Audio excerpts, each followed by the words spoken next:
Coin flips are a tricky sort of GMAT problem, and there's two setups here that are unique that I just want to cover quickly because they do come up from time to time. So the first one deals with getting exactly a certain number of heads and tails in a certain number of flips. And we're looking for the probability or the odds of getting exactly 3 tails and 2 heads in 5 coin flips. Well, the number of outcomes in coin flip scenarios is related to the number of flips. If we have one flip, there are 2 possible outcomes, either heads or tails. After 2 flips, it could be heads, heads, heads, tails, tails, tails, or tails, heads. And if we continue this chain, and I should usually put the heads up here and the tails down here, I feel like it makes it a little more organized.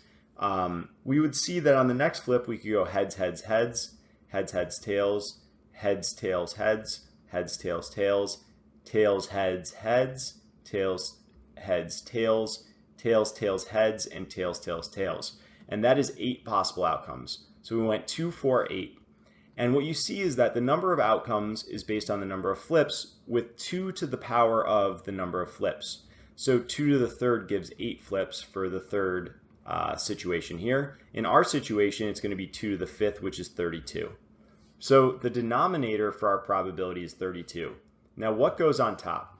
Well, the number of situations where I can get exactly 3 tails and 2 heads is what goes on top. That divided by the number of total possible outcomes will give us the probability or the odds of getting exactly 3 tails and 2 heads. So we're looking for the hard number. And this is just like a permutation with repetition problem. So if I told you, you already are guaranteed to get 3 tails and 2 heads, and I asked how many ways could you do it? Well, it's kind of like having a permutation where you're trying to make different orderings of these letters, but you're constrained to these exact letters in 5 spots. And in that situation, what we get is the permutation 5, 4, 3, 2, 1 on top divided by the repeated elements factorial. And what we get on the bottom here is 6 times 2, which is the same as crossing out the 3 and the 2 here, crossing out the 2 of the 4 here, which leaves a 2. So we get 5 times 2 times 1, which leaves us with 10.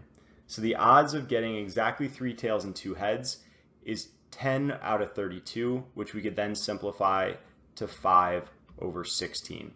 So that is when we have to get an exact number of heads and tails. Now, the second situation here is slightly different. If Gwen flips a coin 5 times, what are the odds of it landing with 3 tails followed by 2 heads? Well, that situation only occurs once. It occurs when you flip tails, tails, tails, heads, heads. And so while the denominator will be the same as it was up here for our probability, there are 32 outcomes that are possible in 5 flips. There is only one scenario in which we get exactly 3 tails followed by 2 heads. And so by constraining that extra followed by situation, which told us the ordering explicitly, we are down to just one of those 10 situations we had prior, and that is 1 over 32.